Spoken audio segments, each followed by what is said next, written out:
Hey guys, welcome back to my channel. Today we are going to talk about a very exciting, nerdy commercial illustration subject, and that is how to use the Graphic Artists Guild Handbook for Pricing and Ethical Guidelines, which I, and I think others fondly call the GAG Guide. I know this resource is not perfect. There are plenty of valid criticisms floating around on the internet about this, but it is one of the best resources, in my opinion, that we have for determining fair pricing info. And they're also, it's made, there are pricing tables in here that are made by, what do you call that when you collecting survey responses from people working in the industry, in the illustration industry. And yes, it's called Graphic Artists Guild because honestly, most of the book is geared towards graphic designers, graphic artists. Why can't I think of what that term is? Graphic, yeah. I don't know. Most of it is not for illustration, but there's a tiny little bit that is specifically for illustration, and that little bit is super helpful. And then there also are contracts in the back. Honestly, I feel like pricing is such a complicated topic, and there's always questions about it. It always feels kind of mysterious because there isn't a concrete one-size-fits-all formula. So personally, for me, I'm always open to any information or any resource on pricing, and I like to kind of take as much of it in as possible. And this happens to be one that I use quite a lot. And there's been a few requests to show how I actually do it, how I actually use this to figure out a price. So I figured a good way to do that would be to kind of have a case study. So I get questions, and I'm happy to answer questions pretty regularly about pricing. A lot of the time, if it's something that I'm really comfortable in, if it's in one of the fields, one of the markets that I work in a lot, then I can just answer that off the top of my head, like what I would recommend charging. But if it's for a particular market, a particular project that is something I don't have any personal experience with or don't have much personal experience with, I do what I would do if that quote request came to me, and I look it up in the GAG Guide for start. So I'm going to start by reading you a portion of the question that came to me. This has been anonymized at the sender's request. She was kind enough to allow me to share part of this as a case study. So I'm going to go ahead and read her question, read this snippet of her question. I have recently been asked to work on an illustration for a small company that is designing towels for a larger company called Large Company. I have not done this type of work before and am in the middle of negotiating my price. The client is interested in doing an hourly rate and wants to know my price to buy the copyright and not interested in giving royalties. I think I feel comfortable to do this at an hourly rate because it is my first attempt at commercial illustration. How do I stay true to myself and my art and get paid adequately? Okay, so a great question. I get a lot of questions kind of similar to this. So some of this, I'm going to share some of what I answered her and what I advised her, and then I'll show you how I looked it up in here. So first of all, I told her that I don't really ever do hourly work. I maybe did a tiny bit in the beginning, but really not ever for illustration. For illustration, I've always done flat fees. Sometimes I've done some graphic design stuff back when I still did that on an hourly rate, but for the most part with illustration, it has been all flat fees. So I did say if she is really wanting to do hourly rate, and if you're watching this really wanting to do hourly rate, there are formulas out there to help you determine what your hourly rate should be, and you can look those up and figure those out. Honestly, they have less to do specifically with illustration or the type of illustration that you're doing, and more just to do with like what your expenses are and what you need to get paid to be able to stay afloat. So if you're looking for pricing that is specific and tailored to illustration, that's always going to be flat rate pricing. So if the price goes along with the type of work that it is and the type of value that the client is going to get out of it, how it's going to be used, that is flat rate pricing, not hourly pricing. So I then advised her to do a flat rate, and this was my strongest piece of advice was to do flat rate pricing instead of hourly pricing. And even if you're just getting started, I think that there's no reason that you should feel like you can't do flat rates flat rate pricing. There are a number of reasons why it's actually better for the client in general. Like number one is that they can know what the price is up front. A lot of clients feel a lot more comfortable with that than having hourly pricing and not really knowing what the cost is going to be. And that can let the client kind of make better decisions about how to use their resources, what kind of rights they want to get, etc. And honestly, it's just way more standard for the industry. So if you're setting out doing it that way, it's going to set you up for success in the long run. All right, the next piece of advice I offered her was that she should try to keep her copyright. And this is something that I say to pretty much everybody who emails me if that question is a part of the conversation at all, if there's ever a question of them giving up their copyright. I always encourage where possible to try to keep your copyright. Sometimes it's not possible. Sometimes that a client really, really needs to have the full copyright, and we'll talk about that in a minute. But in this situation, she's talking about making illustrations for not tea towels, just small company designing towels, not small towels. I don't know where I got that. But she's talking about making towels. So if they're using the illustration on towels, they do not need the full copyright. There's no reason that they need to own the copyright to put the illustration on, I don't know, let's think of something like, what would be another, flip-flops. There's no reason that, well, I don't know, I guess you could do flip-flops and towels together. Wall art. They don't need to, if they're only going to be putting them on towels, the only thing they need that copyright for is for towels and maybe like a broader category of homewares. So that was my second piece of advice to her. And then the third piece of advice was what I used this for. So to look up a price, actually, let me go ahead and get my other camera. To look up a price, I take the guide, open it up, and like I said, this is something that this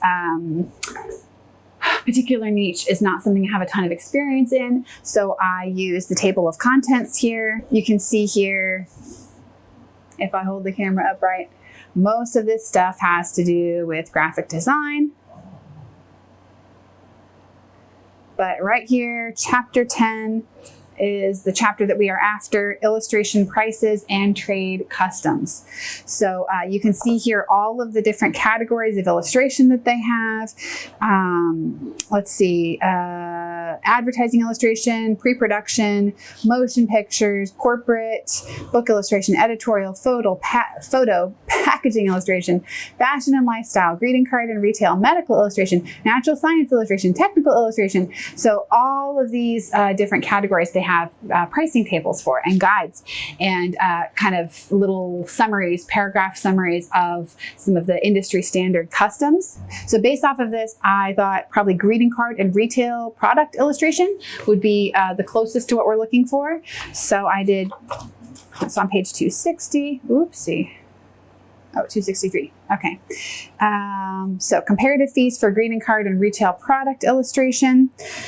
So here they have a whole bunch of different categories: greeting card, poster, calendar, display, novelty product, gift bag, domestic product. So I'm guessing the towel would be a domestic product. They might actually list that here. So they have a little 5 after it. So I look down here at the very bottom, and I don't know if you guys can see this. Sorry, my fingernails are not cute. It says sheet, towel, wallpaper, tablecloth, napkin, fabric, window treatment. So that is definitely the category that this belongs in. It definitely belongs in the towel category. So then I can look up, okay, domestic product, original design, which is what she'd be doing, not licensing artwork.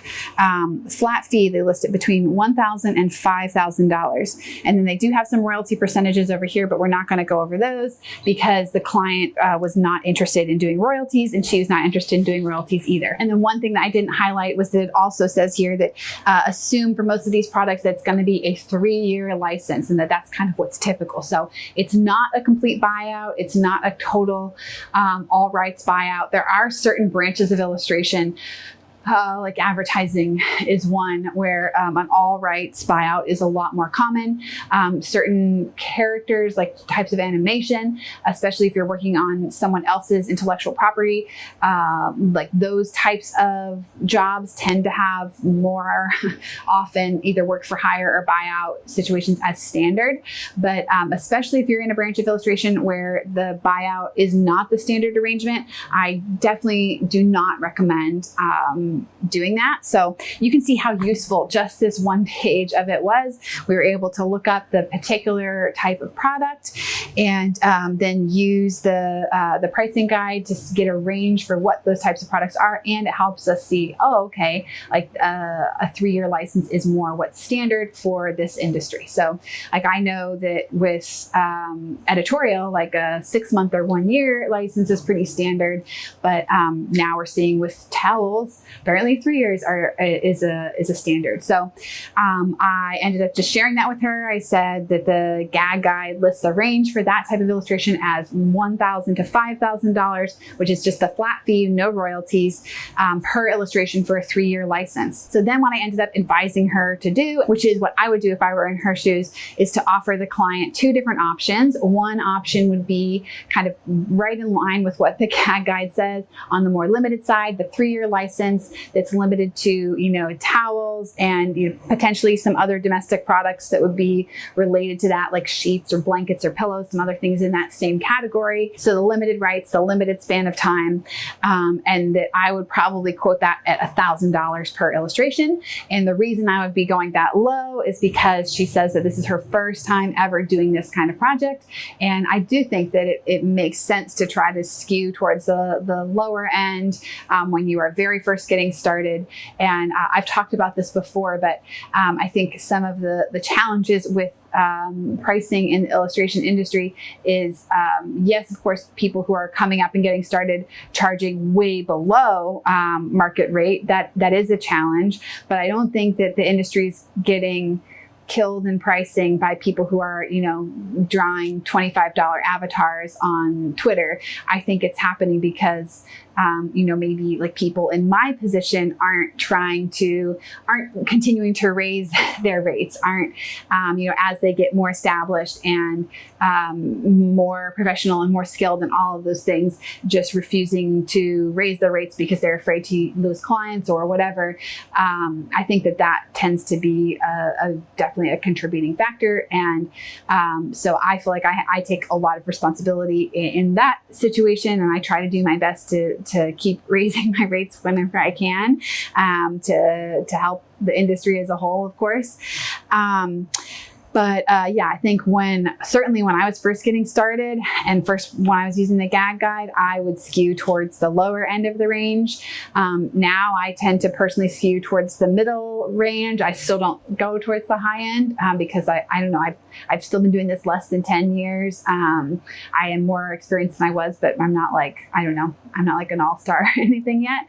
And I haven't worked with any like super, super big, like everybody would know the brand name. I haven't worked with any of those kind of clients. So I think taking the client size into account, this sounds like it's a small company, and taking her size or her experience into account, which is brand new, that's what would make me skew towards the low end of the range. So still within kind of what the market range is, but on the low end. And then the other option that I would give them if I were in her shoes is what they've asked for, a total copyright transfer. And my advice to her was to make it really expensive.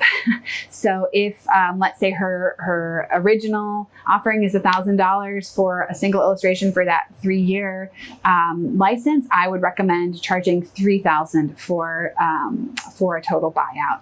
So anywhere from 100 to 200% more what the original quote would have been. That's how much I would increase it to have it be a full buyout. And because just think, we've been talking about this tiny little slice, they'd be able to put it on towels and sheets and blankets and stuff. If they buy it out, and they could only do that for 3 years, versus if they buy it out, they can put it on literally anything that they want for any period of time. You can't use it for anything else ever. Maybe you'll be able to use it in your portfolio if you specifically write that into the contract. But the amount of use and value and rights that they're getting out of that is huge. It's not even like twice. It's not even twice as much or 200% more. It's more than that because they can literally do whatever they want with it. So, that's why I advise making it so much more expensive is in a way, you do not want the client to choose that. It's kind of like it does end up being a win-win for you because either the client will not choose it and you get to keep your copyright,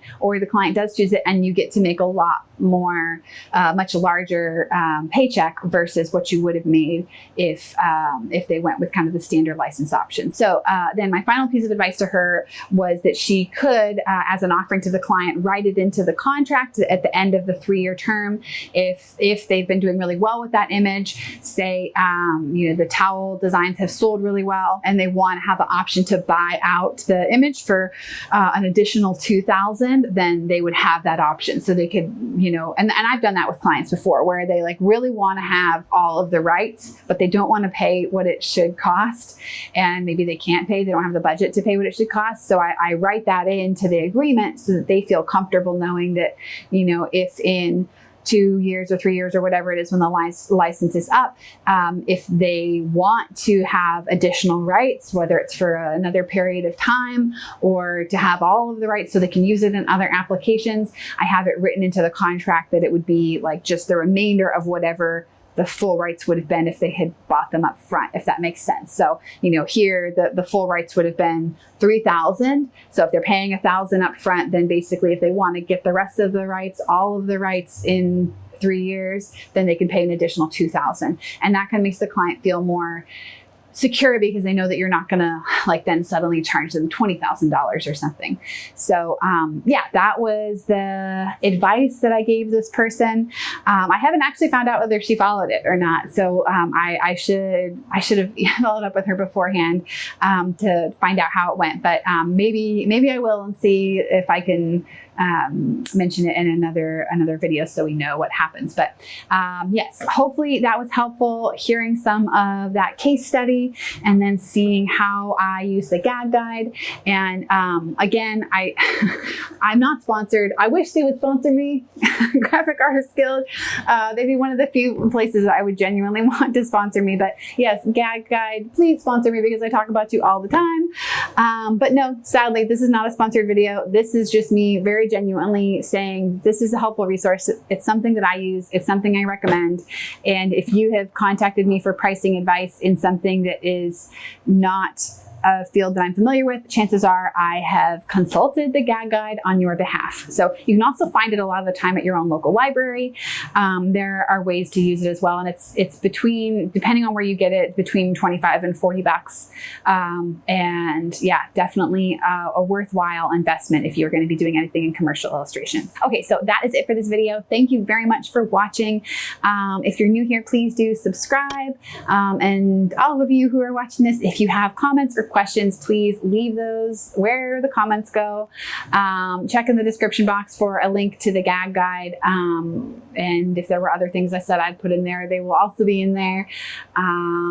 Yes, and you can also email me like this person did for pricing advice if you want to. I do try to do my best to answer, but you have to be pretty specific like she did, like explain the project, explain how it's going to be used, and then I can try to help you with a price, because honestly, I feel like that helps all of us if we're more transparent and we know more about what other illustrators are charging. I think there's this tendency to feel like, well, I don't want to share what I know because then I'll lose my competitive edge, or I don't know, it feels very secretive. I am more than happy to share what I know, because I think it really does, it helps all of us if we have more knowledge. More knowledge helps all of us. So let's continue trying to be transparent about that, as we can. Keep asking me your questions and I will keep answering them. And yeah, have a great week, and I will see you guys in the next video. Bye.